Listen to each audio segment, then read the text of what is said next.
নমস্কার বন্ধুরা, secret gardener চ্যানেলে সবাইকে স্বাগত।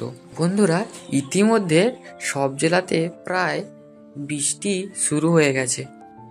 তাই বলি বন্ধুরা, আজকে এই ভিডিওতে আমি আমার এই বর্ষা চলাকালীন কিছু গাছের আপডেট দিব এবং আজকে যে হিবিস্কাস বা জবা গাছের একটা হাইব্রিড ভ্যারাইটি জবা গাছের আমি চারা কিভাবে বাড়িতে সহজভাবে তৈরি করতে হয় ওটা আজকে আমি নিজে করব এবং আপনাদের সামনে তুলে ধরব। বন্ধুরা, প্রথমে যে এইটা দেখতে পাচ্ছ এটা ধনে গাছের চারা, যেটা আমি কিছুদিন আগে যে ভিডিওটা পোস্ট করেছিলাম, যেখানে আমি বীজ থেকে কীভাবে বাড়িতে ছোট কন্টেনার কিংবা আপনার বাড়িতে যে কোনো পড়ে থাকা পাত্রে এই ধনে পাতার চাষ করতে পারেন খুবই সহজে, ওটা আমি দেখিয়েছিলাম একটা ভিডিওতে।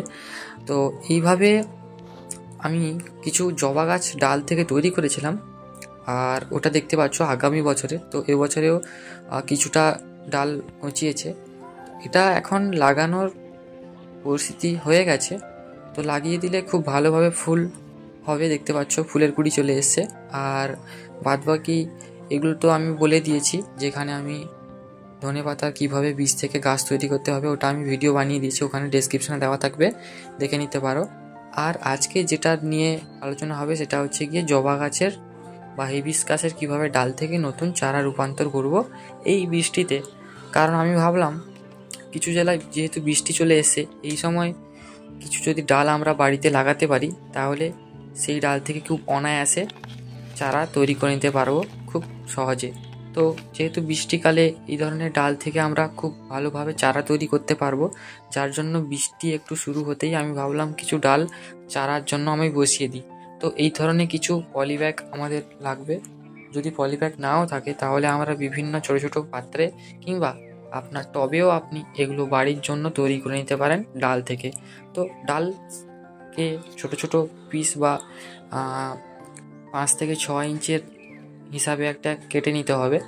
এইভাবে আমিও কেটে নিব। বন্ধুরা, এই জবা গাছ কিংবা হিবিস্কাসের আরও ডাল থেকে নতুন পদ্ধতিতে কিভাবে চারা তৈরি করবেন ওটাও আমি এই চ্যানেলে আগে ভিডিও দিয়েছি, এবং ওই ভিডিওটা যদি দেখতে চাও তাহলে ডেসক্রিপশানে দেওয়া থাকবে, ওখানে গিয়ে দেখে আসতে পারো। বন্ধুরা, এই জবা গাছেরই আরেকটা পদ্ধতি, যেখানে আমি ডালা থেকে বিভিন্ন জবা বাড়িতে তৈরি করতে পারবেন আমার এই ভিডিওটা দেখে। তো আশা করি শেষ পর্যন্ত দেখতে থাকো বন্ধুরা। তাহলে আমি প্রথমে বলেছিলাম যে 5 থেকে 6 ইঞ্চের একটা কাট দিয়ে দেবো গাছে 60 ডিগ্রি অ্যাঙ্গেলে। তো সোজাসুজি কাটবো না, ডালগুলিকে 60 ডিগ্রি অ্যাঙ্গেলে এইভাবে হিসেবে কাটবো। তো এগুলিকে এইভাবে আমরা কেটে নেব, এবং এই যে মাঝখানে বরাবর যেসব বড় পাতাগুলো আছে ওগুলোকে আমরা কাটারের সাহায্যে কেটে দেব। অর্থাৎ আমরা শুধু ডালটাকেই লাগাবো যেখান থেকে নতুন গাছে রূপান্তর হবে, গাছ থেকে নতুন কাণ্ড বা নতুন ডালে রূপান্তর হবে। তো এইভাবে আমরা পুরোপুরি আমার কাছে যতগুলো আছে সবগুলোকেই আমরা এরকম সাইজের প্রায় কেটে নিব, এবং ওই কেটে নেওয়ার পর কি হচ্ছে আমি তারপর দেখাবো। তো বন্ধুরা, তাড়াতাড়িভাবে আমি কেটে নিলাম।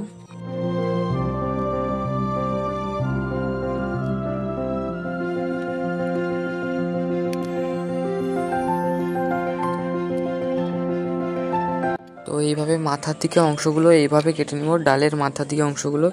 তো যেভাবে কেটে নিয়েছি দেখতে পাচ্ছ, কাটা অংশে কিভাবে দেখতে পাচ্ছ পুরোপুরি সোজা কাটিনি, আমরা একটু ব্যাঁকা করে কেটেছি, যাতে ওখান থেকে শিকড় বেরোতে খুবই ভালোভাবে শিকড় বেরিয়ে নতুন ডাল বা নতুন গাছে রূপান্তরিত হয়। তো বন্ধুরা, এইভাবে 5 থেকে 6 ইঞ্চি আমরা সব ডালগুলিকে একটি খণ্ডে কেটে নিব। তো দেখতে পাচ্ছ আমার এখন কাটা শেষ। তো এই রকম সাইজে আমরা যে কোনো জবা গাছ কিংবা যে কোনো হিবিস্কাস, আমরা যে কোনো ভ্যারাইটি, সে পুনে ভ্যারাইটি কিংবা কোনো হাইব্রিড কিংবা কোনো দেশি জবা গাছের ডাল আমরা বাড়িতে এইভাবে ডাল কেটে নিয়ে নতুন চারায় রূপান্তর করতে পারবো খুবই সহজে। তো এইভাবে যদি আপনাদের কাছে কোনো টব বা বাড়ির ছাদে কিংবা বাড়ির সামনে কোনো ফাঁকা জায়গায় বেলেযুক্ত মাটি, যদি ডালগুলো কেটে এইভাবে কোনো কিছু হরমোন কিংবা কোনো কাটিং এইড বা কোনো অ্যালোভেরা কিছু না দিয়েও এই বৃষ্টির সময় খুব অনায়াসে একটি ডাল থেকে নতুন গাছের চারা রূপান্তর করতে পারেন খুবই সহজে। এটি আপনি বাড়িতে যে কোনো মাটিতে পুঁতে দিলে খুবই সহজেই নতুন চারায় রূপান্তরিত হবে। কারণ এই সময় বৃষ্টির সময় বৃষ্টির জলের একটা আলাদাই রহস্য আছে, যেখানে যদি বৃষ্টির জল আমরা গাছের গোড়ায় দিয়ে থাকি তাহলে দেখবে যে কোনো গাছের নতুন পাতা বা নতুন ডাল বেরিয়ে গজাতে শুরু করেছে। অর্থাৎ বৃষ্টির জলে আমরা বিভিন্ন গাছ খুব তাড়াতাড়ি বাড়ে। এবং আজকে আমি এই বৃষ্টি হয়েছে বলেই নতুন ডালগুলো বসাবো, যার থেকে আমরা নতুন গাছে রূপান্তরিত করে নিতে পারবো, যে কোনো গাছের কিংবা যে কোনো জবা গাছের ডাল থেকে। তো আশা করি বন্ধুরা এইভাবে যদি আপনি বাড়িতেও করেন তাহলে খুব অনায়াসে আপনি আপনার একটি জবা গাছ থেকে, অর্থাৎ আপনার লাগানো ওই নার্সারি থেকে আনা বিভিন্ন জবা গাছ থেকে আপনি একটি গাছ থেকে অসংখ্য গাছ তৈরি করে নিতে পারেন। এবং আপনি কিংবা আপনার প্রতিবেশী কিংবা আপনার কোনো বন্ধুকে আপনি ওই জবা গাছটি দিতে পারেন। তাহলে এই ভিডিওটি বন্ধুরা নতুন বাগানি কিংবা জবা গাছ যারা ভালোবাসে তাদের জন্য খুবই প্রয়োজনীয় হয়ে উঠবে। তো আশা করি চ্যানেলটিকে এইভাবে সাবস্ক্রাইব করে নিও, যাতে নতুন বাগানি কিংবা আপনার যদি বাড়িতে কোনো ফাঁকা বাগান পড়ে থাকে ওখানে আপনি নতুন একটি সুন্দর পরিবেশ এবং বাগান তৈরি করতে পারবেন। আশা করি ভিডিওটি খুবই উপকারী হয়ে উঠবে।